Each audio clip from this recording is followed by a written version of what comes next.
thrilled to welcome you all. I don't know, is this working? Yeah. Yes, okay. I am beyond thrilled to welcome you all here this evening to hear one of my most favorite speakers. And as many of you know, she's also my cousin. I mean, you only know this because you asked. Oh, really? And it just gives me great pleasure to have her here and have you here and to talk about a subject that is so near and dear to my heart as a Jewish woman and to the essence of what Judaism is all about and what Jewish families are all about. And I'm not going to spoil it for you. You're going to listen to her and hear all the stuff there is to hear. I just would like to call on Rabbi Katzman for a moment before we start. It doesn't seem to be doing anything. It does. Yeah? Okay, perfect. Okay. And then we will, after the rabbi, we will have you meet one of the most lovely ladies across America, from across America. Thank you. So anything that's important to Jewish women obviously is important to us as well, and maybe even more important. So again, welcome and thank you all for being here. This is the ideal night to stay home and get under the blankets and watch TV and do important things like that. But I guess the subject, I'm sure, is important to everyone that's here. Obviously, we wouldn't be here. And perhaps the darkness that we're trying to shatter by creating more light and more mitzvahs might also be an underlying motivation. Everything that we've seen and heard and even been part of. We're looking for ways, we're all looking for ways of how to shed a little bit more light on this confusing area of darkness, but I don't want to bring anyone down or create any depression here, but at the same time, to ignore the 500 rockets that have been aimed, not only aimed, but actually released with the express intention of destroying, of obliterating our people, is something that shouldn't be taken lightly, even though the national or international news don't make a big deal about it. But if you think about it, it's just incredible that it can happen today as we sit. 500, not firecrackers, but real bombs are being released, and even the Israeli army themselves, who are capable of destroying them, are just sitting back and restraining their reaction. But somehow, the fact that the casualties are not there, which stand of potential, tells us that God definitely is with us and God is watching over us. So we're just going to recite one chapter of Tehillim, of Psalms together, and we're going to cry out to our Father in heaven that He put an end to this challenge, and we should only hear good news across the board. למה צייח מזמור דוד, ינך עליהם צריך סגף, השם עליה כביש לחזר חמיקה ישו מציני צדקה. יזכר כל מחסך, אבל הספק שסלית, נלך חול ובך וחוצת ממלא. ונד נמשו סך השם עליהם נדבק, מעלה לנל כל מחסך. עתי ידעי תגיש ידני משיחי, יעני משמי קוד שבגבורס ישים מלאים. אי בברך ובית בסוס, ונחם בשם עדני לנזכיר. אי מוקר ונפול ובנחם קמר ונצדד. עדינו ישי, המלך יעננו, ויהם קראנו. Amen. For the conductor, a Psalm of David. May the Lord answer you on the day of distress. May the name of God of Jacob fortify you. May His hand your help send help for your sanctity and support from Zion. May you remember all your offerings and always accept favorably your sacrifices. May He grant you your heart's desire and fulfill your every counsel. We will rejoice in your deliverance and raise our banners in the name of our God. May the Lord fulfill all your wishes. Now I know that the Lord has delivered His anointed one, answering him from His holy heavens with the mighty saving power of His right hand. Some rely upon chariots, and some fine horses, but we rely upon and invoke the name of Hashem, our God. They bend and fall, but we rise and we stand firm. Lord, deliver us. May the King answer us on the day that we call.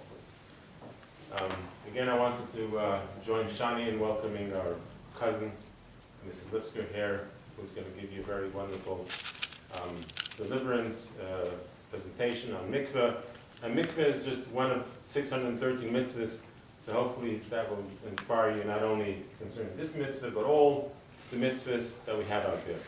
I just wanted to introduce that by telling a story that I recently heard about a Presbyterian couple that decides to become Jewish, and they're already up in age, and they figured to go through the regular process of conversion is going to take too long, so they go through the express version of conversion. And finally, the time comes, they're given an option, they can go to the mikvah. They said, fine, we'll go to the mikvah. So as they get ready for this event, she goes to the hairdresser. Because we're going to the mikvah, we're going to the hall, and she sits for a few hours by the hairdresser, and comes to, nobody told her what the details were going to be, and then she is introduced to the mikvah, and this is the pool of water. You have to immerse yourself. Well, really? I can't. I'm going to mess up my hair. So finally, they tell you, what, just immerse yourself up to your neck. It won't affect your hairstyle. Next morning, they get together. He goes to shul, puts on his tefillin, does everything, and comes home for breakfast, and she serves bacon and eggs. And he goes to the manual. He says, "This is not appropriate." And they start arguing, and then she, "Yeah, you're right. Oh, that must be my goyish cup." Now, the truth is that the goyish cup aspect that we think about is something that whether you're Jewish or not, we all have goyish cups. We all have that part of us that thinks with, and there are those parts of us when we wake up and we're tuned in. So tuning in is really what we always want to do. We want to be able to tune in and have the right approach towards mitzvahs, be excited about doing mitzvahs, be realize we have the privilege to bring light into this challenge and this competitive world, and that we all be blessed with the ability to be amongst the contributors and definitely not amongst the troublemakers. What do we do? I just want to say one more thing. So I introduced Miriam Lipskier as my cousin, but that isn't her claim to fame.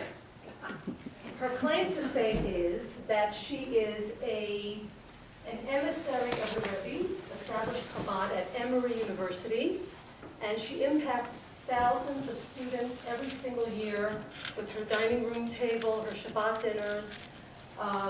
When she begins to speak, you'll see what that charm is and how amazing it is for students, and hopefully we will all be the beneficiaries of her exciting work, her exciting talk. Just want to mention that she is the proud mom of I want to give you the numbers, 5 boys and 3 girls, right? I got that right? 5 boys and 3 girls. See, we're heavy on the girls, you're heavy on the boys. Okay, so without further ado, I'm going to introduce to you Miriam Lipskier, whose name precedes her, and I'm looking to be inspired. So, can you all hear me if I don't use this mic? Yeah? So I'll tell you why I'm confident that I don't need it. And I'll stand here if that's okay. Because, as Shani mentioned, my husband and I run the Chabad at Emory University in Atlanta. But we don't have a Chabad house like this with an actual roof. We have a tent because we grew out of our current location. And so we're currently in a 200-person tent that doesn't have amazing acoustics. And so every Friday night when there's 100, 150, 180, however many students decide to join us for Shabbat dinner, voices need a project, there's no sound system, and so I think this very cozy, warm room I could handle. But I want to give you a little background before we got to Emory and before we get to the subject tonight. So I grew up in New Jersey. Anyone from tri-state area, New Jersey, New York? Not really, right? A bissel, a shtickle, a little 3 people. Anyway, so a few, right? So I grew up in New Jersey, and I actually grew up in a home where both of my parents, on both sides, were raised in very warm, loving, secular American homes. And I would say profoundly secular because unlike many Jews from all different walks of life, you do like, a token, a Yom Kippur, or a Rosh Hashanah, or a Bar Mitzvah. You do something, but my mother and father's families opted to just we're Americans and leave us alone. That was their mode of practicing Judaism. And so both of my parents, growing up in very secular homes, when they were college students, started asking questions that many people have the luxury when you're sitting and your occupation is a student to ask. What does it mean that I'm Jewish? What am I supposed to do about it? Am I supposed to do something about it? Is it supposed to inform my life, my career, my social circles? What does it mean? And back then, this is late 60s, early 70s. Today, thank God, there's many organizations that will address those questions. Back then, the only address, if you could call it that a very secular, unaffiliated college kid could be invited in and welcomed to a Shabbat dinner or a family Seder, was a Chabad family or home. And so way back then, my parents made on a slow, long journey that I don't have time to share, but very impactful in my life, was that they, while growing up secular, decided they wanted to go ahead and raise their family, meaning their children, my siblings and I, with strong Jewish values and background that they weren't privileged to. And so for me, on an average Friday night, when the flap of the tent opens and students start streaming in, any of them could have been my parents who were in college saying, what's Shabbos dinner? Or what is, why do Jews get together and sing in Hebrew? And what is this all about? So to me, it's always a reminder every week of the circle, not just of life, but of the Jewish people. And how no matter what we've been through and no matter what has come before us, there's always light and hope and continuity in the future. And going back to being born in New Jersey, my husband is from Brooklyn. And when we were engaged, we got the normal questions that most people get, which is, where are you moving? What are you doing? Where are you guys going to live? And we would tell our family and friends who asked that we're moving down south to Atlanta to start a Jewish student center at Emory University. And we got the same response again and again. You're moving to the Bible Belt? You're going down south, the Bible Belt? Do you know it's the Bible Belt? And this was before Google or Wikipedia, where we could just say, hey, Siri, what's the Bible Belt? Or, just find out what are they talking about when they say a location has this name. And I know you're here, well, in the South we say y'all. You're all here in the Midwest. So I don't know how much the South and the Bible Belt are coming from New York and New Jersey means anything, but we really didn't have a clue what it meant. And we figured we'll get down there and we'll see what it's about. So it didn't take long before we noticed that our neighbors were really, really friendly and very warm with Southern charm and hospitality, and we would get knocks on the door all the time with wonderful people inviting us to join their prayer service and their community Bible study and this event at the church and that one. And I kept telling my husband, maybe our Chabad house sign isn't big enough, or maybe the mezuzah isn't like a clear indicator, maybe like they're just not really getting it. We're not their target audience, So, but we realized, you know what? This is the Bible Belt because everyone wants to share the word and the truth and all that. And so my kids growing up it was a common occurrence, although today, 18 years later, it's a little bit less so. It's more infrequent to have someone knocking at the door, giving out books and pamphlets and inviting us. But one Sunday, our front door of our home, which is our Chabad, is open to the second floor. And so if I'm upstairs, I can hear and see whatever's going on downstairs. And nothing unusual. When something happens all the time, it becomes, very casual. And so I'm upstairs, and my son Mendel was probably 8 or 9, maybe even 10 at the time, and he answers the door, and it's 2 gentlemen, and it's nothing that alarmed me. Are your parents home? How are you? Is there a CVS nearby? Yeah, it's, 2 doors down. What can I do for you? Oh, we just want to leave some books with you. So I'm upstairs and I hear this, and Mendel, I figured he got it under control. He says, no, we're good. We have a lot of books in our house. Thank you very much. We're good. So the gentleman says, no, but these books are free. So Mendel says, well, really, all the books in our house are free to me because I never bought any of them. So we don't need any more free books, so thank you. And the gentleman says, no, but these books are really special. And I'm thinking, okay, maybe I should go downstairs, right? But Mendel says, why are they so special? And the gentleman says, these books will tell you how to get to heaven.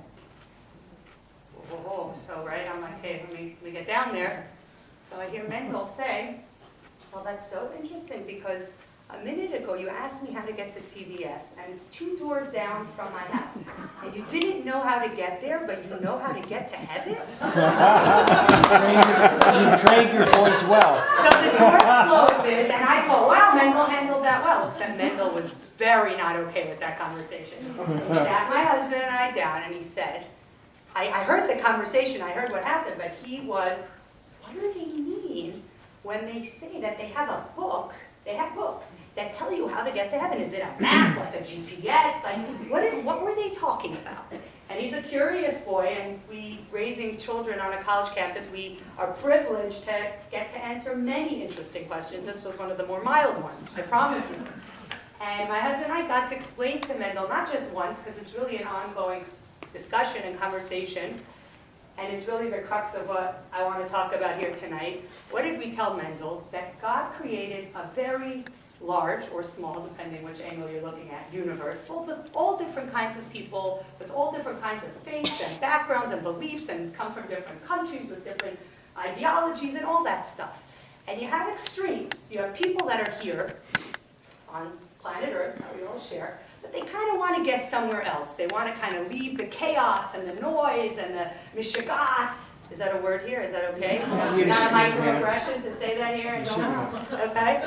They want to kind of leave this, craziness and get to a place where, you leave that all behind and you meditate on a hilltop and you just live simply, and they're trying to kind of escape the reality of here. And then you have on the opposite end of the spectrum people who are like, listen, eat, drink, and be merry, because who knows what's going to happen, or just enjoy what is, because how do you know there's anything else? So just enjoy whatever's in front of you and don't think too much about it. But these two extremes, meaning trying to kind of leave all the chaos of the earth and live in a higher reality, or just absorb and embrace it, neither of these extremes is the Jewish approach or the Jewish way of living. What does Judaism teach us? What does it say in Kabbalah? That we're here on earth. God created this planet for us to share, but we're not meant to only be earthly creatures, materialistic creatures. We're meant to try to bring heaven down to earth. To bring, when I say heaven, what does that mean? Godliness, spirituality, something more than just the physical and the mundane down here on planet Earth. Which sounds very lofty, but what does that mean practically? How do we do that practically? And so we have a whole guidebook, the GPS system, the Torah, which tells us 101, or more precisely 613 ways how to access spirituality, godliness, the divine, and infuse it and bring it down into the everyday, mundane, to-do list, hectic chaos of our lives. So most of the mitzvot that we have to do bring godliness down here for us. The words the Kabbalah uses, we're here to make heaven and earth meet and kiss, meaning a divine spark to bring it down into our lives. And that sounds very nice, but many people, I would say myself, all of us, have this idea that, I have my life, and it has little compartments. There's my social life and my personal life, my private life, my business life, my academic life, all these worlds going on like an onion, right? Layers of every human being. And then there's, like my religious life. So I go to my synagogue or my community center, I do certain Jewish things, and that takes care, I can check it off. I went to services or bar mitzvah, that's my spiritual life. And then there's all the other parts of my life. And while that may be the case in different religions where there's a time and place and sanctified moments, in Judaism,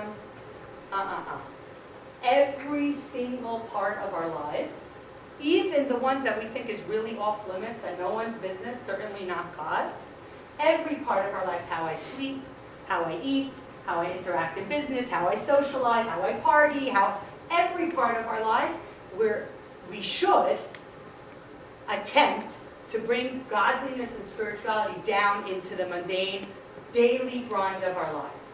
And so, it sounds like a big mandate, but how is that actually done? So any of you here have Russian ancestry or Russian backgrounds, parents, grandparents, great-grandparents, way more than New York and New Jersey, right? There's more people here with Russian roots. Okay. So and even if you don't, you've heard about, communism and how for many, many years Russia was really behind the Iron Curtain. What was allowed to go on there? Everything that had to do with indoctrinating the culture, the society, and the people with communist values. And so all religions were banned. No religious practice was acceptable of any kind. And there's many, you probably each have your own stories of your own family members and what they went through. But this 8th grade teacher is sitting in her classroom, and she knows that her mandate is to instill communism into her students and to block out any other religious persuasions. And so she has a lesson prepared for her students, and she asked them, does everybody here see the blackboard? So the kids say yes. So she says, that's because it exists. Does everyone see the window? And the students say yes. She says, it's because it exists. And she goes around the room. Do you see the clock, the chalk, all the different things in the room she keeps pointing to, and every time the students respond, and they tell the teacher they see it, she responds, it's because it exists. And finally, she gets to the highlight of her lesson, and she says, does anybody in this room see God? It's very quiet. So she bangs her hand on the desk, and she says, that's because it doesn't exist. Right? So she made a powerful point. If it's real, we see it, and if we can't see it, it doesn't exist, right? Until Yankel in the back of the room raises his hand and he says, does anybody see the teacher's brain? Oh, right? Because what, it doesn't exist?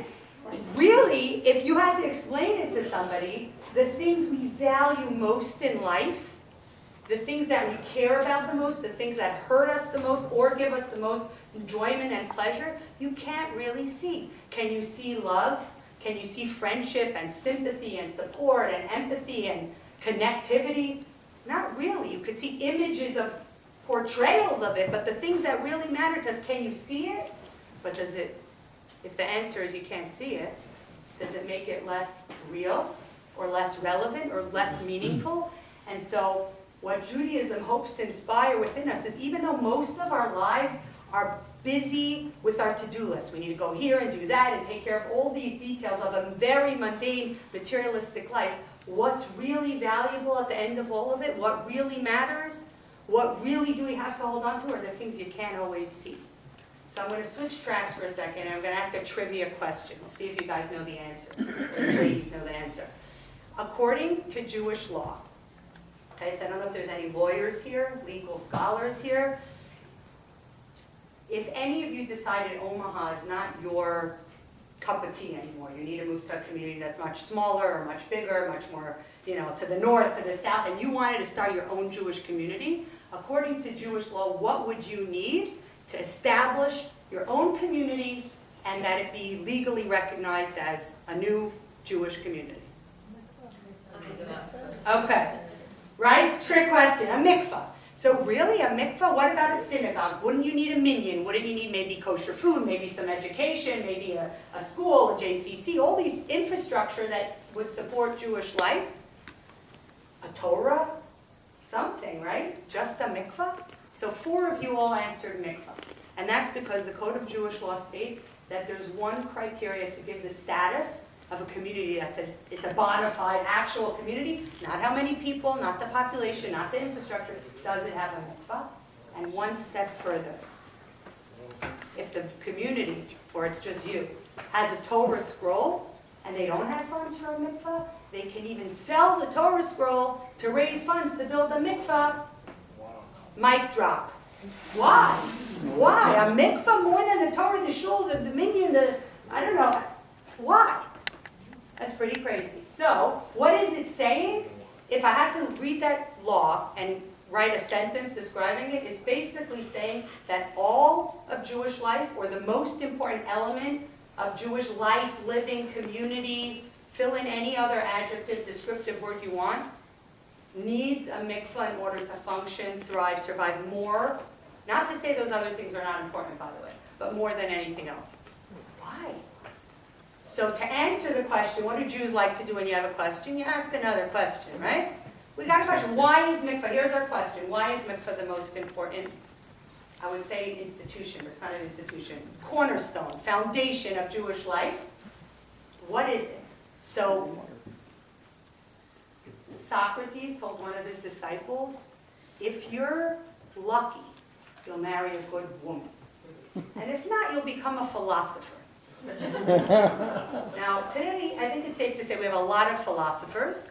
We have a lot of, you go to, I don't know if you have a Barnes & Nobles or whatever your book dealer, or if it's Amazon, a lot of books on self-help and philosophy, but maybe not as many wonderfully intact, happy, wholesome, healthy homes. And the fascinating thing about this mitzvah of mikvah, which I didn't even describe at all, the mitzvah of mikvah, what is it about? When is a mikvah used? So on a general level, a mikvah is used anytime there's a status change in a person's life. So what would be, the rabbi told a joke about converts who were using the mikvah, or in that case only partially using the mikvah, from the neck down, as a status change to go from a person who doesn't have a Jewish soul to is now 100% on a soul level connected to the Jewish community. That's a very significant status change, that you could walk down the steps of a pool of water as a non-Jewish person, and after immersing, come up 30 seconds, 2 minutes later, 2 minutes is overdoing it, and now you're a Jewish person. That's a huge status change. Or you may have heard the custom that a bride and groom before their wedding go to the mikvah. What's the status change there? Pretty straightforward. They're going from two separate individuals, me, myself, I, now there are we and us. So that's a big status change. And there's other times that people may use a mikvah, like before Yom Kippur, as a status change from, kind of reset from whatever went on last year, and we're going to turn over a new leaf for the year to come. But if I had to answer on one foot in an elevator, right, they call it the elevator pitch, what is a mikvah used for? The shortest way to describe it is it's a mitzvah that's given to a Jewish woman who's married to a Jewish man, therefore they have a Jewish home, so therefore it's a Jewish family, but that's already more than a minute, so I'm going to cut that away. How does this mitzvah work? A woman at the onset of her cycle, this couple, husband and wife, who connect and bond and love each other on many levels, mentally and spiritually and emotionally and physically, and they share bills and a home and pets and children and worries and in-laws and all this stuff that they share together. According to this mitzvah, when the woman begins her cycle, there's a status change in this relationship. What's the status change? It goes from being hands-on, tactile, intimate, physical, all of a sudden it's hands-off for the duration of her cycle, including an additional week, after which she immerses in the mikvah, and then there's a reunion, a physical reset button, if you will, where this couple's intimate, personal, physical connection is now back on. Okay, that's I apologize if it wasn't 60 seconds, that's how that mitzvah works. Which in essence is saying that there's a mitzvah that kind of suggests or dictates or advises when a couple should and should not be together. What? Really? Is it God's business? We should be good people, right? We should go and do nice things. What does God care? Even if you go to a cheap motel, you get a little sticker on the door, a little something that says do not disturb. Because it's no one's business what goes on behind closed doors, certainly not God's. So here's the question. We asked, question number one was, why is the mikvah the most important institution or value or center core of a Jewish community? But really, in order to answer that question, we need to say, what is a mitzvah? And how could there be a mitzvah that has to do with human sexuality? So let's get the first one first, because that's easy. What's a mitzvah? If your coworker at work never heard this word and comes over to you and say, hey, can you tell me what does mitzvah mean? What would you say? Commandment, good deed. I heard a few of each, right? 2 or 3 commandments. Both correct, but both also missing something.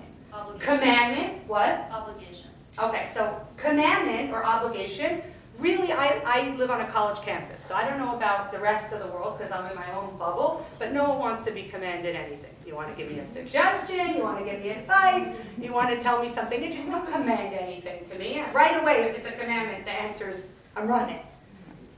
Okay, but what about a good deed? Many of the things we're told in the Torah are good deeds, helping others, giving charity, volunteering, assisting. But what about mitzvot? That's not about making the world better. It's about what I'm eating, or when I'm working, or when I'm not working. How is that a good deed for the world? Meaning, how does it make the world a better place? So the Kabbalists actually don't translate the word mitzvah as either a good deed or a commandment, although they both have truths. The way Hasidism translates the word mitzvah is from the word savta, which means a connection. So every mitzvah, what does it have in common? Not that it's a commandment or an obligation, which it could be, and not that it's a good deed, which it could be. It's a connection. Okay, so it's a connection. To what? To my Creator. Okay, so we connect to others and to ourselves, to our Creator in different ways. And I'm going to assume that in this room, there are people representing all sorts of Jewish backgrounds, right? All the labels for sure, which at Emory, we always tell everyone, leave your labels at the door, or if you need them, wear them on your clothing. You need to, have a status. But at Mount Sinai, there was no Reform section, and Conservative section, and Orthodox section, and Ultra-Orthodox section. There was just Jews as one family. We didn't divide up into little groups. And that's how we should not view each other either. We're part of the same family. What labels we need to, divvy up is a different story. But I'm assuming that coming in this room here tonight, there are people from every sort of Jewish background, grew up with a lot, grew up with a little, nothing, everything, and everything in between. So what I'm going to do is I'm going to take everybody's knowledge, collectively, if there's such a thing, put it in a pile right here in front of me, imagine, okay? If I could take knowledge, right? Because knowledge is one of those things important in life that you can't see. Wisdom, you can't see it, but it's really valuable. Put it all here in a pile right in front of me, and I'm going to do what the Talmudic rabbis weren't able to. This is not so miraculous. I'm going to divide it into 3 neat categories. Okay? Category number 1, everything that makes sense. It's logical. You don't need to tell anyone why they shouldn't steal something that isn't theirs, or why they shouldn't kill. Mostly civilized societies all can line up, and I'm saying not just Judaism, most civilized human beings can all get behind everything in this pile, because it makes sense. It's a healthy way to live, it's a productive way to live, it's a civilized way to live, and that's why you have the 10 Commandments and courthouses all over our great country, because this is a good system for human beings. Okay? So pile 1, no one has a problem with, because it makes sense.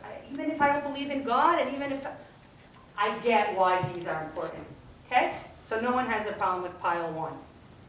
If you want to know the word for them, it's called mishpatim. Makes sense. Pile number 2, I'm mislabeling it, but I'm going to call it cultural Judaism. It's like the matzah bowls and the menorah and the latkes and the festivals and the holidays that most people, even if they're not fully, plugged in, so to speak, it's nice, it's enjoyable, it's the good stuff, right? So most people, even if they don't want to come to the Seder, they're not particularly offended that you're celebrating because it's something that happened to your family or your ancestors way back when. So category number 2, it's nice, it's enjoyable, we're celebrating events in our history, things that occurred to our family, we came out of Egypt, we received the Torah. Okay, so no one, either I'm coming and I'm showing up because I like the celebration, or I'll pass, but I'm okay, it's your birthday, knock yourself out, enjoy, celebrate your family's milestone. Okay? So that's the second category. What's the third category? You do what? Are you kidding me? So it starts with the word for the category is called chukin. Right away you hear the ch, and you know, uh-oh, what's in that category? It's the things that are not necessarily logical, not necessarily enjoyable or fun or sign me up, I want to come, it's so fuzzy and warm. No. You do, why? Why would you do that? Are you kidding? Jews do that? You say that? You wear that? So it's kind of like the category where you tell your kids, because I said so. Right? So what do you think happens when all of us collectively came from wherever we came from on planet Earth, our ancestors, and things unfortunately dropped along the way? Which category do you think kind of went under the rug the quickest. Right? If I don't understand it, and it's not logical to me, and it's not enjoyable, and I don't appreciate it, why in the world would I do it? Yeah, historical custom. So what do the Kabbalists say? Yeah, that makes sense, but what about if you turn it into a relationship? Forget that these are commandments with our Creator. What if it's a relationship with a human being? So let's say you're blessed with an amazing husband. He's such a mensch. Okay? What does he do? Why is he a mensch? You say, honey, can you please take out the garbage? And guess what he does? Says no. Nope. He says yes. And guess what? When he's done saying yes, he takes it out. That would be really nice, right? And what if he said to you, do you mind picking up the dry cleaning on your way home from work? And you say yes, and you do it. Wouldn't that be so nice? Right? So nice. You ask, and the request is met. Very nice. Now, what if you take it up a notch? I didn't ask anything. My husband, this mensch that I married, sees that the garbage is overflowing. Maybe smells it, maybe doesn't. You don't say a word, you don't look at it, no eye contact. He just knows it needs to happen, and so he goes, picks it up, and takes it out without you saying anything. Wow, right? Now you have a real keeper. You didn't even have to say it, and he does it, meaning he sees the need without anything being said, and he does it. Here's the question. Are either of these, I asked you to do it, so you do it, or I didn't even ask, you just knew it needed to be done? Are either of these romantic? It's not romantic. It's nice. Don't take it for granted. It's amazing. But it's not romantic. What's romantic? So I'll tell you a little secret. This stays here with us. We have, Emory stands for Established Methodist Only Recently Yiddish, because there's a lot of Jewish kids there. And they think that I love making matzah balls, 150 matzah balls every Shabbos, and I love, maybe I do, maybe I don't, I'm not going to admit anything.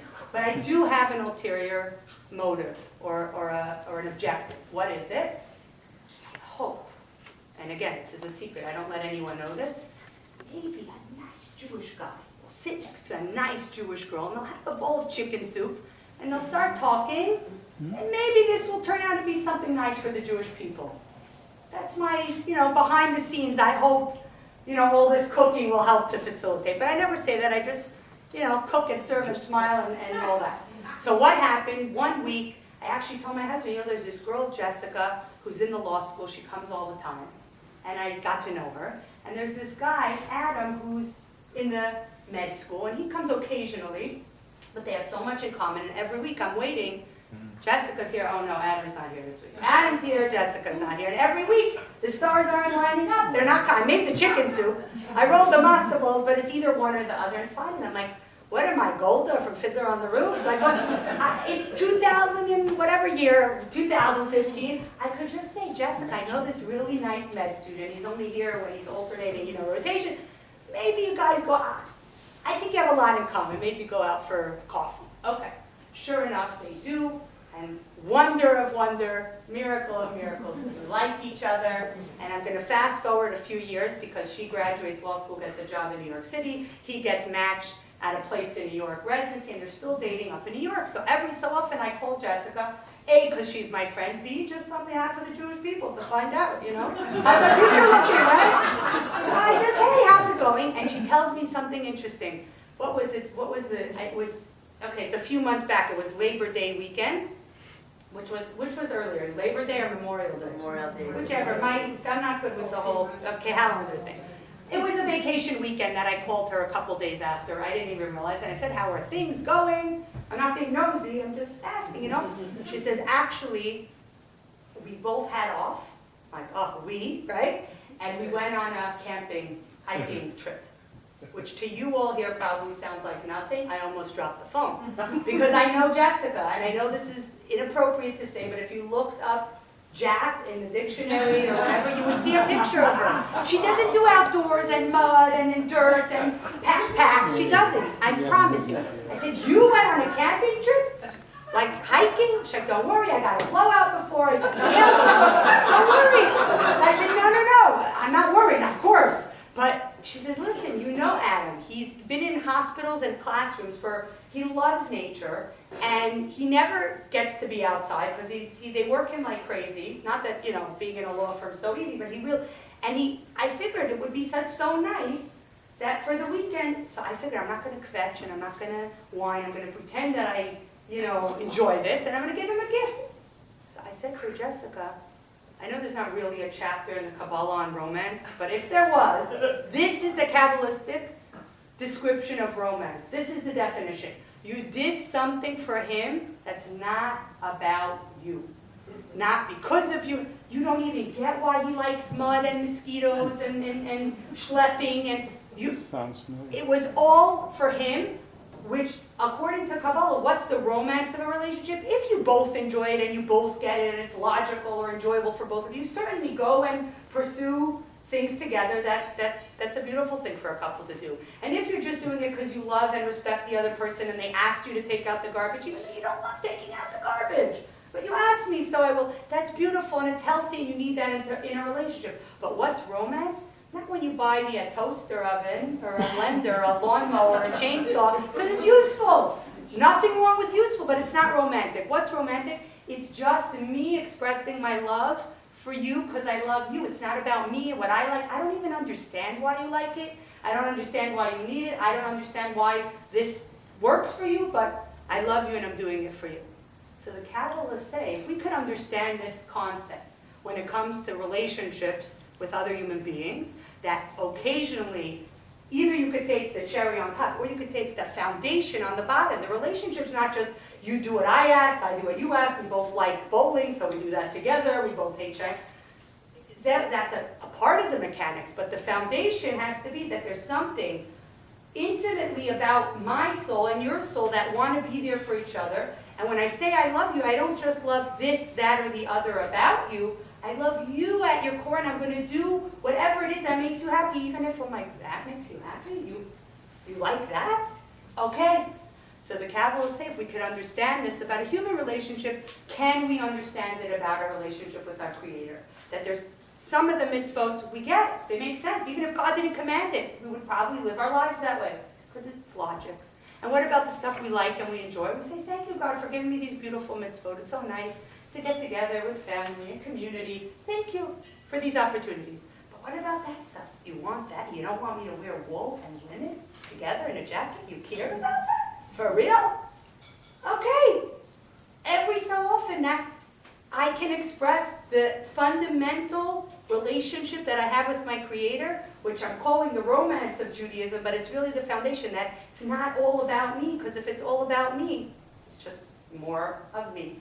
And then I can never transcend anything about myself if my whole life is only devoted to me.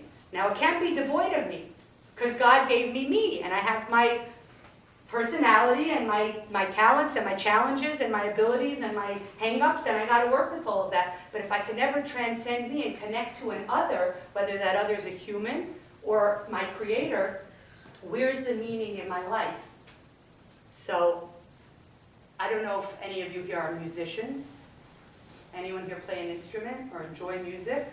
You don't need to raise your hand, it's fun. Or you could.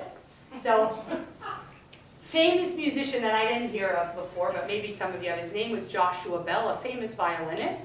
And he's famous not just because he's extremely gifted and talented, but he also plays a Stradivarius violin, which is very rare and expensive, and only, I don't know the number, maybe 500 were ever made in Italy hundreds of years ago, and it's insured for $4 million, and all these interesting facts. Anyway, he plays to sold-out audiences where people pay a lot of money, they put it on the calendar, they get a babysitter, they get dressed up, and they go to hear this beautiful, soul-stirring music that he's gifted to play. And one fellow was in the audience one night at Carnegie Hall, and it was a 45-minute set of classical music that was just breathtaking. And when it was over, he somehow managed to get to speak to Joshua Bell, and he was a reporter for I think it was the Boston Globe, and he asked him, the reporter asked the musician, would you do a social experiment? Play the exact same 45-minute set that you played in your tuxedo on the stage to this beautiful audience of people who were really able to appreciate the beauty of your music, but could you do it in the subway station? And you could actually Google this. There's a 6-minute time-lapse video, and a couple of you are nodding your heads. You may have seen it. A time-lapse video recording this world-class musician playing in the subway station. It was for 45 minutes, but you see it's forwarded. And what happened? Almost no one stopped to appreciate. Almost nobody listened. A few children actually try to go over, and the parent or the adult kind of schleps them along like, come on, we got things to do. A few people, as they're running by, they throw a shekel or two. I think at the end he made $37 in his guitar case. And this writer wrote up his social observation, which won a Pulitzer Prize. You can Google that also. I don't know if it was Pulitzer, a literary prize, top literary prize for a piece. What did he say?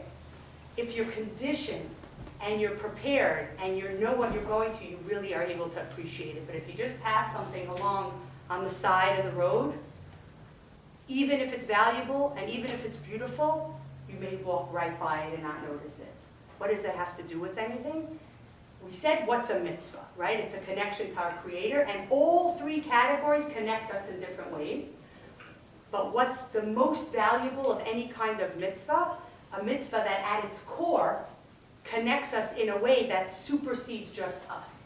So the mitzvah of Mikvah actually falls into this category, because although there's a lot of logical explanations to it, and there is a lot of beauty to it, really it defies all logic. Because how could there be a mitzvah that talks about my personal, intimate life, my private life? God created all human beings as sexual beings, and that's the way the world works. But what kind of mitzvah can dictate how I access or how I express that? And so the real question we need to ask is, how does Judaism view sexuality at all? So if anybody here, I don't know if anyone here is a teacher or somebody, usually when you have a group of Jewish people, you have some doctors in the room, you have some medical, professionals, some teachers, some professors. If you ask anybody this question, what's the purpose or function of human sexuality, you'll get the earth science question. There's, some reproductive facts of life that the cosmos or the Creator put in the world. And males and females have to get together so that there will be a future progeny, the species will continue. But it's not really unique to males and females or to human beings, because chipmunks and raccoons, all nature needs to reproduce. So it's not so romantic and so sophisticated, because really everyone needs to do that. So what's another way of looking at human sexuality? You could look at it from a religious perspective. And when I say religious, I don't mean Jewish. Although we very often hear the Judeo-Christian values, it sounds like it's just one shalom pot with everything bubbling together. And many values are shared, but there's many distinct viewpoints, and human sexuality is one, because many religions have a viewpoint that it's kind of like a necessary evil. Like it's a lot of lust and a lot of darkness and a lot of, Freudian stuff going on. And really, we know that there's the science of it, and we know there's the reproductive aspect of it. So somebody somewhere has got to be doing this, but is it the most holy, godly thing? And the kind of back that up is, if you really want to be godly and connected, you're going to be celibate, right? In many religions, the higher-ups or the most spiritual of the leadership, they're not doing that. Why? Because it's obviously someone's got to, but not if you're very, very holy. And obviously every culture and religion and faith says mazel tov when a baby is born, but in many faiths, what do you do when a baby's born? You have to kind of cleanse the baby, dress the baby in white, bring the baby down to water, sprinkle the baby, do something to kind of cleanse this original sin from the child. So maybe they'll grow up and be a regular human being, but maybe they'll be a spiritual being and they won't do this. I don't know. Why am I mentioning this? Because that's not how Judaism views human sexuality, and it's very important to know how our faith views something so fundamental to being human. The third element would just be our culture, and I don't really need to tell you much about it. I live on a college campus, so maybe it's a little more shocking. But what is our culture founded on? People who came here at Thanksgiving's coming up, pilgrims who escaped religious persecution because they wanted to practice freely, right? So where did they come from? They came from religious countries where their viewpoint of human sexuality was kind of this, necessary, evil, dirty, lustful, something tainted sort of viewpoint. But then they came to a free land.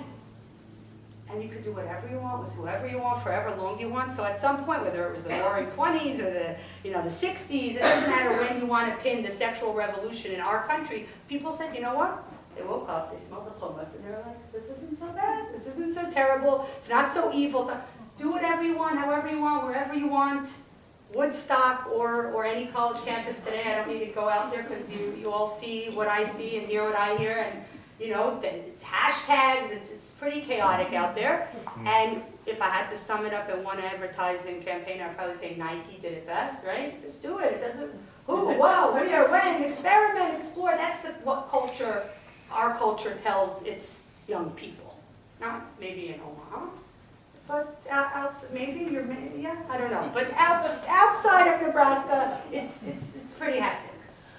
So what's the Jewish perspective? Forget the biology or the religious or the cultural, they're all important, but what's the Jewish perspective?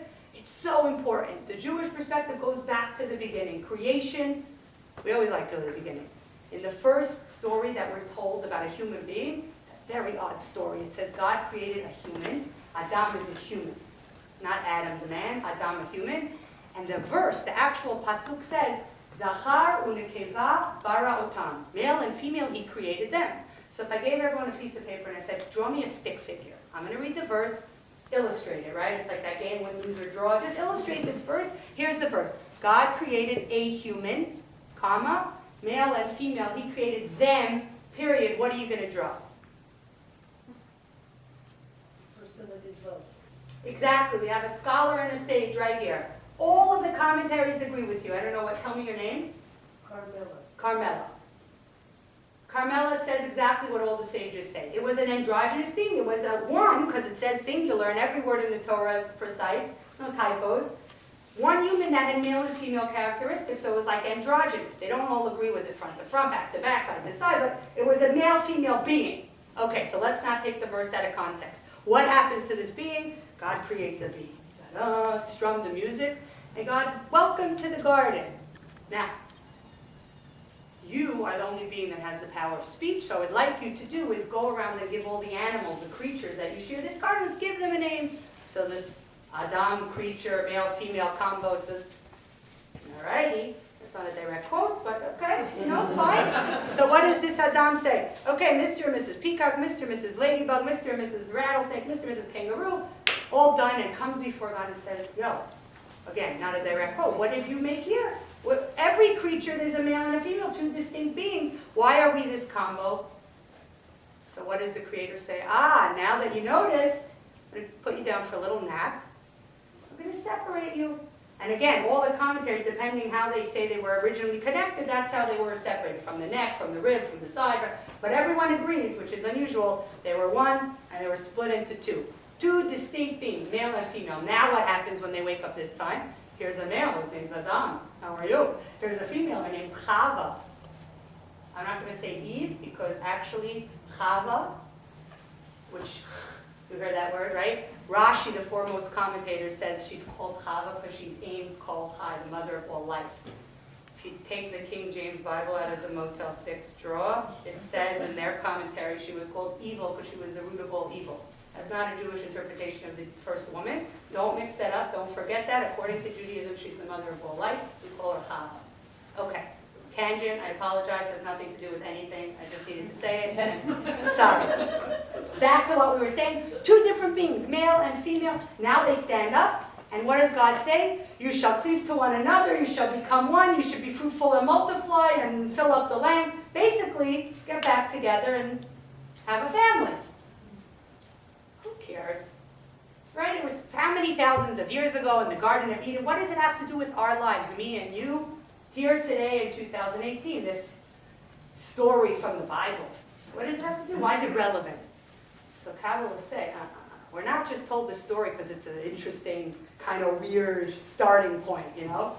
It's because it may not be, or it is not, the story of our bodies, how we were born. It's the story of the first human being. But why is it told to us? Because this is the story of each and every one of our souls. Not our bodies, but our souls. What does that mean? Our souls, before they came down to reside here on planet Earth, were up wherever souls are hanging out. And what's a soul? It's an energy, it's a flame, it's a life force, it's a pulsating spiritual picture, whatever you want to picture. But it has male and female energy and dynamic. So, it's not a piece, it's not an even black and white cookie. It's more like a flame with, there's blues and yellows and orange and red, but there's male and female within this flame. And what does Kabbalah say? Up in heaven, the male and female, they're best friends. They hang out together. They do whatever best friends do up in heaven. I don't even know what that is, but they love it up there, and they love each other, and they love basking in each other's glow and in the glow of God and the cosmos. And then what happens? Ta-da, Mazel Tov, a baby boy is born in Brooklyn in 1978, and a baby girl 2 years before, 3 years later, whenever it is born halfway across the world. And what does Kabbalah tell us? They originally started out as one soul root, one connected. They knew each other on a soul level before they ever got down here. But now they're little children, and one's here and one's there, and they wake up. And of course, it's completely subconscious when they're children, because no one could articulate when they're 2 years old. But maybe when they're 12 or 22 or 32, they start saying, where's that other part of my soul that my best friend from up in heaven before I ever got here? Not in those words, because it's subconscious, because the soul, you don't see, right? It's like the teacher's brain. It's there, it's important, it drives us, but you can't see it. So no one can verbalize this in a clear way, but Kabbalah does, because that's what it tries to teach us. Why is this important to know? Because where is this yearning, this desire, this attraction, this interest between male and female, where does it come from? It's not dirty or schmutzy or evil. It's not just biological, and it's certainly not cultural, because the advertisements and the music and the movies and the books all tell us certain messages. No, at its root, pristine, divine core, these two souls yearn to reconnect and reunite because they were once one. And that's why the story in the Garden of Eden is relevant to us, because if I have a soul, my soul has a yearning and a desire to connect with another. That sounds very spiritual and romantic and mystical, but you're forgetting the body. The body's not so seemingly holy, right? Because God puts our souls not just wandering on some celestial wings of an angel, inside a body. And what is a body? I need to eat, I need to sleep, I need stuff, I need things, I need pleasure, that's what a body says. How does this work? So guess what? Of all the ways that we can get to know our Creator, the deepest, most primal, and most important is that physical connection and bond that God blesses, hopefully all of us, but obviously in life there's no all and ever, because there's always exceptions, but at least as an ideal, that if I can find another human being who's totally different from me, different family, different background, different way of programming, and it's going to be difficult because the Talmud actually describes two loves. There's a love of fire, which is a love between a husband and wife, and there's a love of water, which is like familial. Doesn't always, most Jewish families are not so calm. Siblings, parents, there's drama, but if you don't see each other, if you do, if you come, if it's relatively peaceful, it's calm, it's how are you, it's civil, hopefully, most of the time, if you're not. But what's a fiery love? It's like a fire, it burns and it goes upward and then it starts to die out and it needs a boost and it needs more things added and it crackles and it could heat or it could destroy. So within our most primal necessary relationship, and I'm saying necessary because most of us yearn and strive and desire to connect with another, it doesn't come from just hormones or just our culture telling us or our biology, although those are all real facts. But our neshama, our soul, is like, hey, I want to bond and connect to another. And that's why in Judaism, intimacy and connecting with another human being through our bodies, because that's the vehicle that God put our souls into, is the most godly, spiritual, holy activity two human beings can be engaged in. And so the Jewish perspective of human sexuality is it comes from the holiest part of us. It comes from the most pristine, godly part of us, which PS is why we even have the ability to create another human being, because you could be really creative with music, with art, with jewelry, with wood making. Take something and turn it into something beautiful. But what's more godly than taking more or less nothing and turning it into another human being? So we have that ability, but even if that's not why we're coming together, and even if we had children or we can't have children or whatever, it's not the only purpose. Many people think, oh, Judaism, you need to have kids. Of course you want to have continuity and another generation of people to pass your value and build a beautiful family. But aside for that, just the connecting of two human beings, God created this crazy thing where pleasure and desire are meant to be utilized in the most godly and holy way. How? Two different human beings struggling through all their differences and challenges that they're given in life to create harmony and unity and connectivity. And there's nothing more godly and nothing more beautiful in God's eyes than a couple working through all the challenges of life side by side. And it sort of answers this question, although I'm answering it too soon, but maybe not, that why is Mikvah the most important central institution in Judaism? In essence, because there's nothing more important to God than healthy, happy, loving, warm, connected families. And the small logical mechanics of it that you may or may not have heard is pretty logical, that when you have something all the time and it's always available, you know, I do a lot of carpool, so I always take a water with me, and sometimes I drink from it and sometimes I don't. But if I forget the water bottle, all I'm thinking about is like, oh gosh, I'm in the car for 2 more hours. Am I going to stop at Trader Joe's or the gas station, or where am I stopping to get water? Because I don't have it. Is it because I'm weird? No, it's because that's what human beings do. When it's there, we either will or will not take advantage. But the second it's not available or it's gone, all those cliches, absence makes the heart grow fonder, or when you can't have it, you want it. It's how Hashem created us. And our Creator knows the programming system with which we were created. And Hashem decided, here's a little toolkit.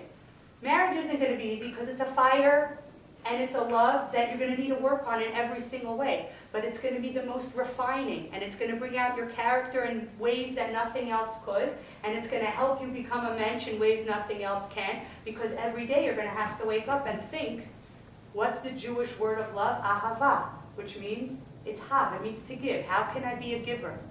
The numerical value of that, if you add up the aleph and the 4 letters of ahava, is 13, which is the exact same numerical equation as echad, 1.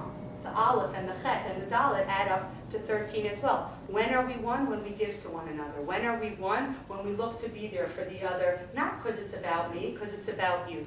And what does God suggest with this mitzvah?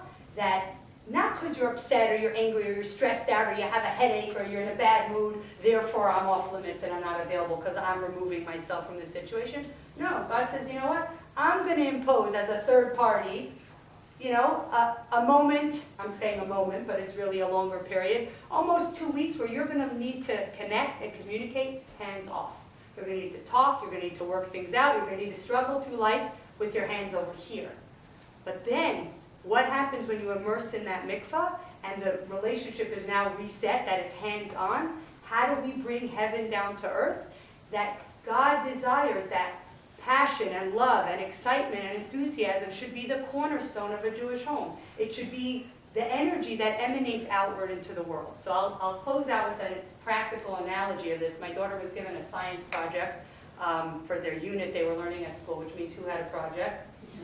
Right? Okay, what was the unit? It was called Go Green, and each student needed to bring into class a physical experiment or demonstration to show their classmates how we can be better stewards of the environment and recycle, and something practical that we could do. So my daughter came up with this little scheme. She got a big shoebox. She put a little basin, like a plastic bowl in it, and built around it with Lego and play and tinker toys and whatever, a bunch of homes with docks going into this water, okay? It was Lake Lanier. So that's what she built, and she brought it into class. Didn't fill it with water because I'm a New York driver, and that would have been a big mess in the car with my short stops. But she came to class, and what did she show her class when she put the water in the bowl? This is a little lakeside community. I bought this home. I own it. No mortgage. It's mine. Whatever I do here, my business, doesn't affect anyone. It's just me. She took out of her pocket a little bit of red food coloring.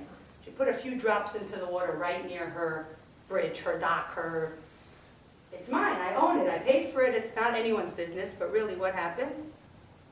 The red dye made her part of the water red, but everyone else was a little pink also.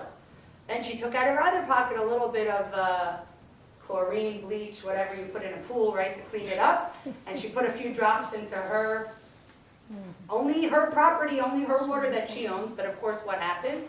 It didn't just clear up her water, all the water in this little lake was cleared up.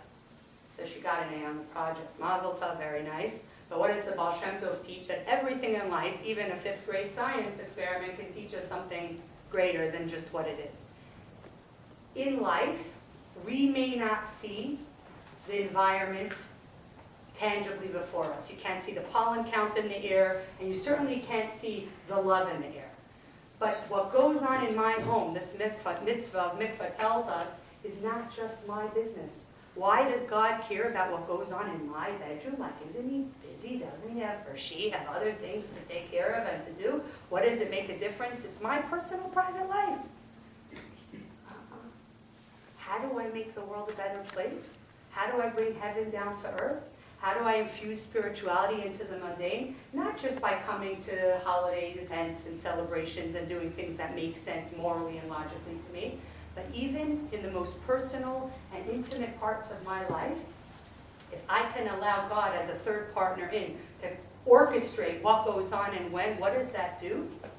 With God's blessing, because it's not a magical formula and nothing is, you're not guaranteed anything except for putting in a lot of effort. But what does this do?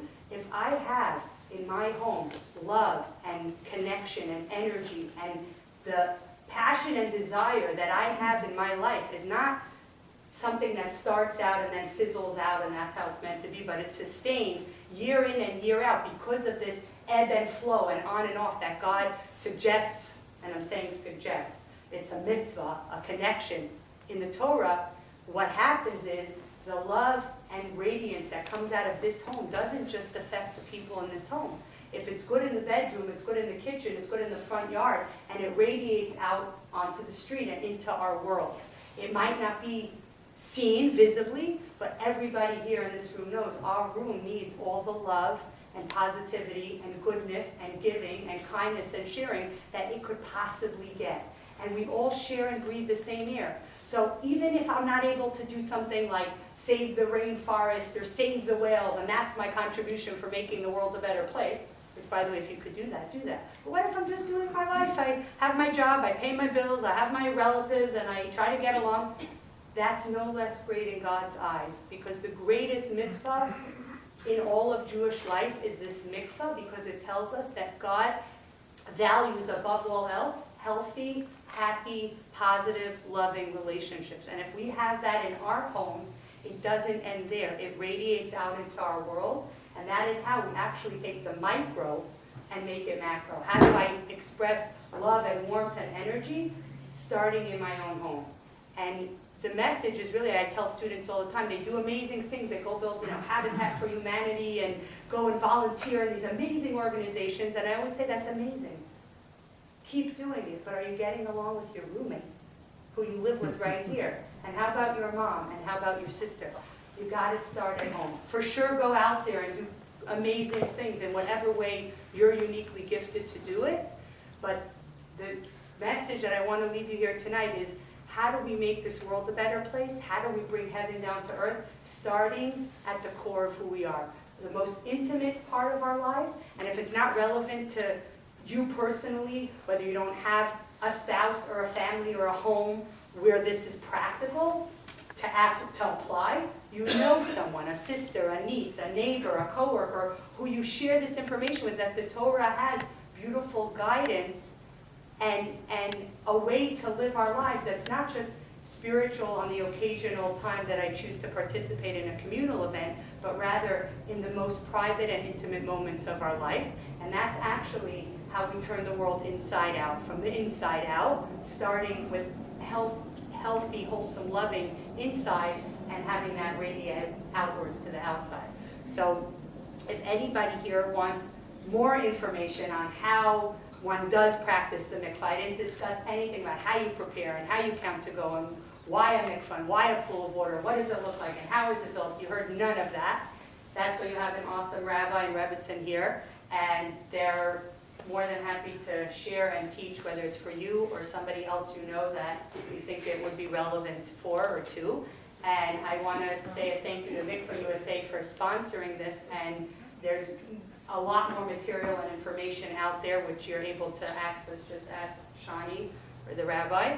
And if anyone has any questions or comments or alternate speeches, opinions, ideas, I'm not going anywhere till 7 a.m., so I'm here. And feel free to ask any questions, or if that's not what you do in Omaha, you're more quiet and you want to talk privately, we could do that also. I'm used to New Yorkers, when I'm done, they throw rocks, they yell, they scream, they're like, what are you saying? But if you know, I see the Midwest is very high level of decorum and appropriateness. Illusion. And yeah, I'm not used to it, but I feel, unless someone's not shy and you want to ask a question or say something or share something. And if not, then I'll invite you all back to the refreshment table, because that's, Jews can all agree on that, right? And I'm here if you want to ask anything privately.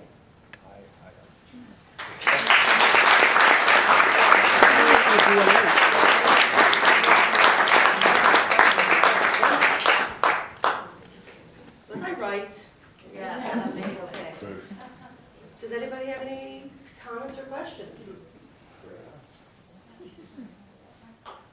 Can a mikvah be a lake Yes. or a stream? Yes. Should I come back up? Okay, so a natural body of water is a halachically kosher mikvah. The reason why it is not the choice is because of the issues that someone may encounter trying to immerse in a natural body of water, like privacy, dirt, safety, slipping, animals. So because of that, meaning yes, it's a natural body, and so it could be considered a kosher mikvah, but mikvahs, and I say universally, the first mikvah was actually in Eden. Adam and Eve immersed in one right after their little slip up 3 hours into the whole project. And if you've ever been to Israel, if you've ever been to Masada or any tunnel tour, any archaeological dig, almost you'll find some tour guide will point out there was a mikvah, because it was a part of Jewish life that every single human being on some level accessed. And why was it built not as a body of water? Well, in Israel there weren't readily accessible, available, but even in America where you have that, having a structure that's private and clean and maintained and modest and safe is extremely important, but it doesn't disqualify that in the event, you're somewhere without a mikvah, you could use like an ocean, although if you look at mikvah.org, you'll see there's a mikvah in the Congo and in Istanbul, Turkey, and in Nepal, and in everywhere around the globe. But that's a good question, and thanks for asking it. Yeah. So I'm on this journey to learn all about mikvah. So one of the things I was told by one of the rabbis in town was that mikvah can't have moving water, so I thought it could not be a stream. But that's not my question. My question is, why are there not more private mikvahs like in your own home? Why are there not? Correct. I know people that have mikvahs in their own home. Okay. Usually what's very interesting is of any institution, and I'm using that word again in Judaism, for some reason Jews like to have plaques on every toilet has a dedicated memory of Saul and Marie, someone somewheres, right? Everything, a book in a library, a light switch. But a mikvah, almost never will you see a big sign on a road even, whether it's privately owned or communally owned, saying the, Donna and Marvin Schwartz mikvah, whatever, for the reason, and it's actually interesting, I told you at the beginning, my mother grew up completely secular, and so she passed the synagogue, she knew it was there, she never went in. She passed the kosher, deli, she never went in, but she's like, I never even passed a mikvah to ask, what is it? Because you never saw it labeled, for the simple reason that it was always something private. A woman who was going to the mikvah, it's personal, it's private. Hey, I see her car in the drive. Hey, how's it going? It's not anyone's business. That's the point of my question. Why? Because it's so private. Why aren't there more private? So I would say there are. I would also say you usually don't know about it, and I would follow that by saying one of the disservices of the fact that it's so private is so many Jews don't know anything about it, because they can't even say, hey, what is that mikvah? Who uses it? Who goes there? Because it's private. And that's why we're having a talk like this tonight is, look, it may not be relevant to you in your life today, in your stage of where you are, but someone out there that you know, and only you know, could say, hey, did you know this existed? Do you know? And it's not just a little murky side Jewish custom. It's pivotal, it's front and center, and so many Jews, my own mother, grandmother, and what? They thought a mikvah was some, I don't know, my grandmother was like, oh yeah, it's like people put dishes in it, or, no. You saw some half-baked Big movie washing where there machine. was some, scene that was completely not halakhically acceptable, and I was like, oh yeah, I had students, I didn't see the episode, but I had a ton of students telling me that, oh my gosh, in Sex and the City, there was an episode where so-and-so converts and she goes to the mikvah. Is that what it's like? And I'm like, I don't know, I'm sure, probably not really. I don't know. Because it's like, well, you're going to learn about mikvah from a Hollywood production on a Netflix special. That's not where we learn something authentically. But the cool thing about that episode was at least 36 girls came and had a discussion because they saw and they heard the word and someone cool did it, so tell me about it. That doesn't answer your question. Maybe it'll be a new wave, a new age thing. More people will be like, I'm putting a mikvah on. It's very, very expensive. Many people can't afford to do it. And I guess once you have one, your neighbors are going to be your good friends. You might not want to be hosting mikvah parties all the time, so I don't know. But maybe those are not the answers. Yeah. Yeah, I don't know. Does mikvah play a role in a woman's life after she doesn't cycle? No. Although, the answer is no. There's two very unique things about the mikvah. After a woman's finished with her cycle, does mikvah play a role? So I'm going to say two things. Almost every mitzvah in the Torah, we're told to do it. We're not told you're going to get X, Y, or Z if you do or don't do it. We're just it's put out there. Mikvah is one of the few where we're told in the Zohar that a woman who immerses in the mikvah brings down blessings of Banei, Chaya, and Mizona, basically the three foundational blessings we all want. Good health, happiness, children, good stuff. Very unusual about mikvah, and most other mitzvot, they have a time and place, and if you miss it, you miss it. So for example, you're supposed to hear the shofar on Rosh Hashanah. What if you miss it, and you blow the shofar in the park in June? I'm sorry, you just heard a really unpleasant horn, and it's not a mitzvah. And what if matzah? It's a mitzvah, biblical commandment to eat matzah on Passover, and what if you missed out, so you're munching on it in January? I'm sorry, someone gave you stale crackers, I'm sorry. It's not a mitzvah. If you do it, you do it, and if not, try again next time. Mikvah is very unusual, that if a woman never heard about it before she was married, never knew about it when she had a cycle, now she's 70 years old. She's still married to this nice Jewish guy, he stuck around for this time. They have a Jewish home, but she never once went. You can go to the mikvah as obviously a post-menopausal older woman, exactly with the same preparation and counting that a bride would go. And it says that the blessings, and this is extremely unusual with any mitzvah, are retroactive. Meaning that all those blessings that a bride would bring down, or that you would kind of bring into your home along the way, but you never knew, or you thought it wasn't for you, or you heard scary things, or whatever, you didn't miss the boat. You can still do it. And so when I said no, I'm qualifying that by saying a woman can go. And I actually took a Russian woman, her daughter was getting married, and I was studying with the daughter, and the daughter mentioned, it was her granddaughter. The granddaughter was getting married, and she's like, my grandmother's married 50 years in Russia to my grandpa, and she never went to the mikvah. She was asking me about it, and I was like, well, she can go. So the crazy part was she had to prepare, which was interesting, because one of the preparations is there's no hands-on, right? Remember we said that? So I had to tell the granddaughter to tell the grandma for this week before she goes to the mikvah, there's no touching grandpa. And the grandma was like, oh, in Russian, so I only understood every 9th word. Don't worry, it's not a problem. It's been years, right? But the granddaughter said to me that once she told her grandmother, no, her grandmother's like, oh, now that someone's telling me not to, maybe I'm going to be interested. I was like, I'm not getting involved, too much information, but it's interesting, crazy psychology. The crazy thing was taking the 70-year-old grandma to the mikvah. She was an atheist, she grew up in communist Russia, she didn't believe or know or learn about Judaism. She was sobbing in the mikvah. I don't know what she was telling me, because I just was saying, da, I don't know what she was saying.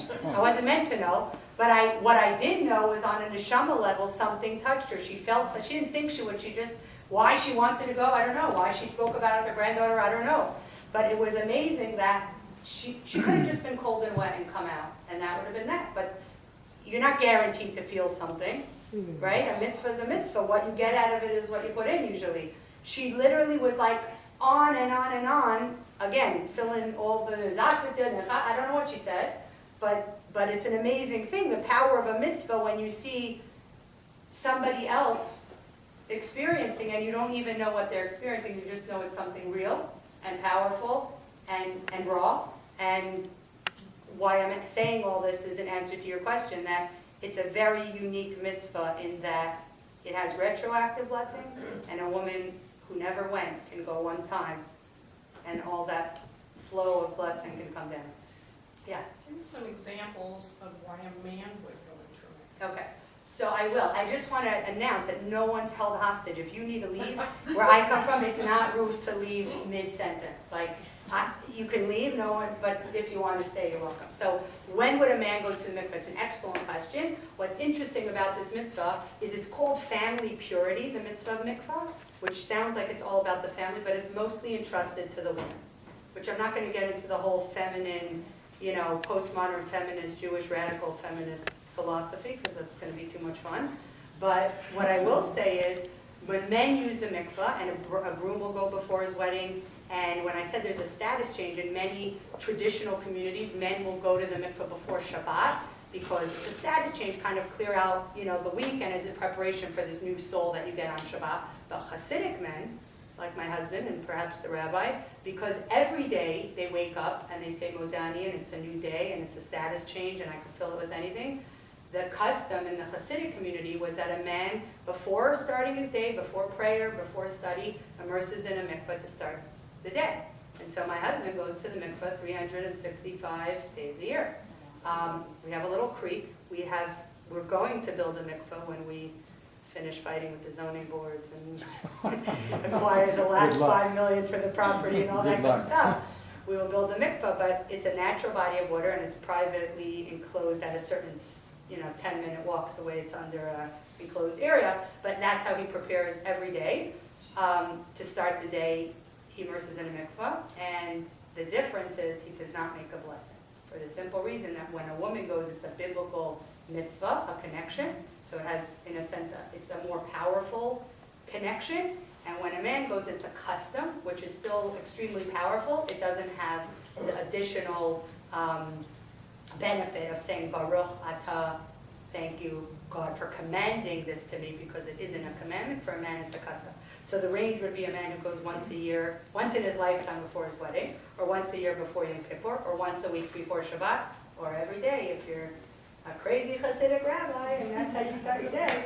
And if you go to a very busy community, like in Brooklyn, if you've ever gone, there are male mikvaot, near usually mostly each synagogue, because the men will go before prayer, a ritual immersion. But again, it's not a mitzvah, so it's a custom, and so there's no I've heard blessing. of children of boys going into a mikvah if they have conversion. Right, so according to Jewish law, a conversion is not finalized unless the convert immerses in a mikvah. That's halacha. And what's amazing about that is that, and I've been involved in a few conversions where the person walking down the steps studied and learned and connects and feels, but they don't have that halachic status, and they immerse in this body of water and then come up those steps, and they're transformed in the fact that they're now halachically Jewish, not partial, quasi, 99%, like as Jewish as Moses, Sarah, Rebecca, Esther, me, you, whoever. It has that power to transform, and it's life-giving, which is kind of why babies are born from water, the world came from water, but we didn't even go anywhere because there's too much to talk about in too little time. Yeah. I have a question. When you're renewing the mikvah, or after somebody uses it, is there anything do you use ice? She asks that she looked on the internet and said that they have a big cube of ice in the mikvah I don't know, something about ice and replenishing or anything like that? Okay, when someone looks on the internet, I don't know what you said, I don't know what you read, not sure what you're referring to. What I will say is, generally, most of the mikvahs you will see in America today. Keep going. No, I want to understand the question if I was missing some info there. Sure she understands. But I would say most mikvahs in America are heated and cleaned and and filtered, and they're not cold, they're warm, they're meant to be very comfortable. The actual rainwater that was collected, sometimes if you live in a really cold climate, the rainwater is snow or ice that's melting, but that's the only, or I know of stories of people who had to break the ice to go into the mikvah waters in, Russia. But those are the only ice You get a rude references I awakening, have for believe me. mikvah. I know one other ice reference. Okay, go for it. We're doing Again, I ice told references. you I'm on this journey to learn. So one of the things about the collecting the rainwater is if you don't have, if you're in a drought area, whatever, you also can't move the rainwater in a vessel. Right, because it but can't be you can- touched by But you human. can move a block of ice. Right, so you're It's not already in a deep into the halachic loopholes of transporting. Right, Right. so for example, my friend built a mikvah in Arizona, and they built, so what's the mikvah? The pool of water, it looks like a spa, and it's very beautiful, and that pool that you see is filtered and cleaned and warmed and heated, but the actual mikvah is beneath it or on the side, and the pool beneath it has to be filled with water with very specific how it was collected, no human interference, no metal. Now what if so they built this mikvah, and they're having a grand opening, and they built this very intricate, detailed roof to collect the rainwater, It's to not siphon raining. it in. Not raining, 1 month, 2 months, 3 months. We have this mikvah, the whole community contributed, and it's not in use because there's water from the tap, but there's no mikvah in the mikvah. So what did they do? First, they could just wait, and it was a big discussion, could we do one of those loopholes where we bring a block of ice and put it on the roof and have it melt down, but how do we transport it? Long story short, it was a miracle, and it rained. Eventually, for months it didn't, but eventually, and then it's precious, because once that water's there. But again, I don't know if you have a better, I don't want to not answer the question, I just don't know if I We understood it needed properly. ice, right? Pardon? 1 year we needed to move ice, is that right? To fill That's your what I mikvah. heard. So maybe that's what it was. And that's what I heard, right. Yeah. Maybe that's what it was, that the mikvah needed water, and so you transported ice and it needed to melt, but that's in an unusual situation where you can't get natural rainwater, so it's definitely not the normative,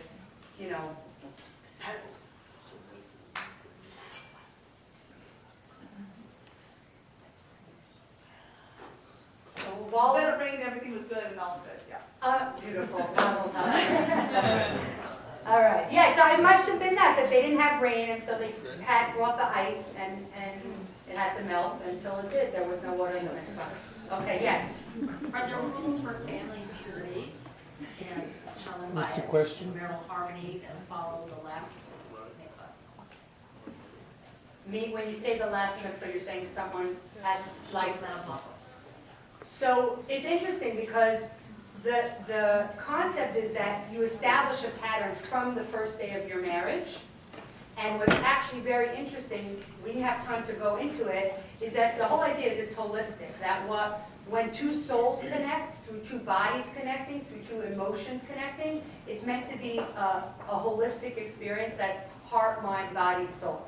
And that rhythm of ebbing and flowing and pulling and kind of coming back together, established over decades of a marriage, that at a certain point, I'm guessing, when that cycle is no longer there, and therefore the mitzvah of mikvah is no longer an ongoing mitzvah, that at that point, it's already so ingrained into this couple's marriage of how they interact and how they treat one another, that I'm assuming that God determines that a few decades is a good starting point, and then it's not obviously necessary because we don't use it at a certain point.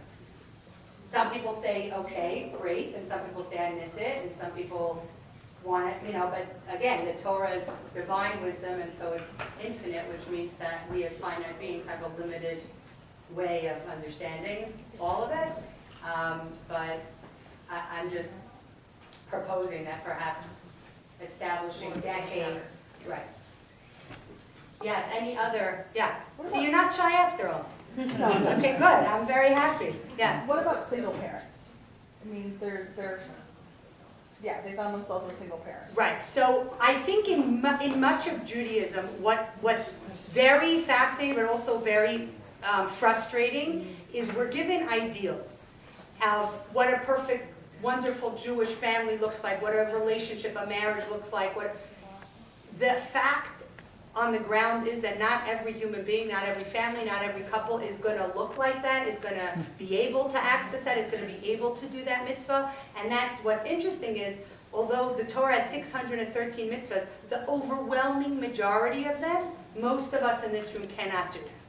Because we're not farmers, we're not a Kohen, different gender, different profession, meaning every mitzvah is not for every person at all times. So why do we study the Torah? First of all, because we gain knowledge and information even if we can't apply it to our lives. There's usually a second-handed application that we may be able to apply. But the fact is, there are some mitzvahs everybody could participate in, and many mitzvot are only at a certain time, in a certain place, for a certain, if you're a farmer in Israel, you have hundreds of mitzvot that no one who isn't a farmer in Israel can't do. And if you're a Kohen, or if you, so very often the laws of family purity, while they're so central, not everyone's able to do them. What if, God forbid, I don't have a spouse, I didn't get married, my spouse passed away, I don't have 101 examples of why. So the conclusion is, I still can learn from the value of the mitzvah, even if I personally am not able to perform the mitzvah. So what we try to do is, what can I take out of any mitzvah that is applicable to me in my specific life situation? Could I apply this mitzvah or could I not? If I could, then I try to do it the best I can. And if not, maybe I only learned about it to pass on the info, or maybe I could take something out of it that I could take in my life in a different manifestation, but I can't do the mitzvah as is. And I have people all the time who are like, I want to use the mikvah for this reason or that reason, or any sort of life cycle event to mark it spiritually. And it's a beautiful thing to want to mark something spiritually. So find any way that speaks to you to mark it. However, when something's given to us as a mitzvah, which means it's a connection to the divine, is it about me or is it about the divine? That's what we have to ask ourselves. So if it's about me, I can do whatever I want. I could light a bunch of candles, go down to the ocean, bring my friends, make a party, throw a helium. I could find any comforting rituals to make me feel whatever it is I'm looking for. But that's about me, and it's okay. But it's not about God. When it's about God, the only way we're able to access that infinite bridge is if I follow the connection. It's kind of like you want to give a gift to someone you love. You can get them what you like, or you can get them what they like. You might not even know why they like it, or you might hate what they like. But you want to get it for them, it's for them. So if we can kind of understand that, a mitzvah is how we connect to Hashem, but it's on infinity's terms because we're finite. So we can do things for ourselves, and we're given free choice by God to do that. But when we're doing a mitzvah, it's very specific that it has to be how God says it needs to be. And very often we're like, but why? But why is that detail important? But I like this detail, but not that detail. I really connect to this, but that, But that's where the me gets in the way of, is this an infinite connection or is this me? And we all have to answer our own questions, but the short of it is, if you can't do the mitzvah because you're a single parent, there's other mitzvahs you could do, or you can still have that value that in my home, love and connectivity and it is what we're striving for every day, and the mitzvah is rerouted in a different format, but it's not able to be done in that way. I don't know if That I makes sense. answered that. Yeah. Could you talk a little about toiveling? What was So the question? toiveling Can't is hear the it. Yiddish question? word for dipping or immersing, and it just means, toiveling means the person who is immersing in the water. And when you say talk a little about it, do you mean the mechanics of it, or do you mean the preparation for No, it? I mean other things besides the person. So there's also, many of you are probably aware of the concept of immersing any utensil like dishes or servingware that you're going to bring into your home. You immerse it in the mikvah before you take it home. And there's usually a separate mikvah for dishes because in case something drops or breaks, we want it to be safe. Why would someone dip their dish or their serving platter into a mikvah? The concept is that if we're here to make heaven, bring heaven down to earth, and we spend a lot of our times eating, shopping for food, preparing food, cleaning up for food, serving food, even that mundane activity of food and eating, how do I elevate it? By marking these dishes are going to be used to elevate those who eat it. We're going to make a blessing on the food, we're gonna check if the food's kosher, we're gonna use that energy from the food to do something with our hunch, we're gonna be mindful of that energy, we're gonna be respectful of our environment. All of these ways we utilize food in our lives by elevating it. And so dishes that are coming into a kosher Jewish home are titled or dipped in a mikvah to mark it as it's not just going to be a salad bowl. It's going to be a salad bowl that's going to help us elevate the mundane and the physical. How? We're going to use it on Shabbat or for holidays or any other of the examples I gave. So it's marked by that immersion as well. It's not limited to human beings, which just shows us how nitty-gritty and how those tiny details we can and should find sparks of godliness in even the most mundane, serving platter.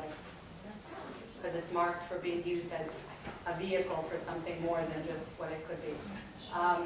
Yeah? Does someone always have to be present if you go into a mikvah? Yeah, so there's always an attendant, and the attendant's role is to say amen to your blessing and to say kosher when you immerse, which means you were completely underneath the water. Your hair or your hand or your arm didn't pop up out of the water and you didn't know, although it's all done in an extremely private, sensitive, modest way. So the attendant's not there to check you out or inspect you, but she is there to make sure that you immerse completely, because you wouldn't know that if you're in the water that half your head was up out of it or something like that. So there is an attendant in the mikvah, and that is her job, to say amen, so be it to your blessings, and to say kosher, that it was immersion that was going all the way under. Okay. Any other questions? I'm not going anywhere. Anybody wants to say let's hear it from Miriam, please.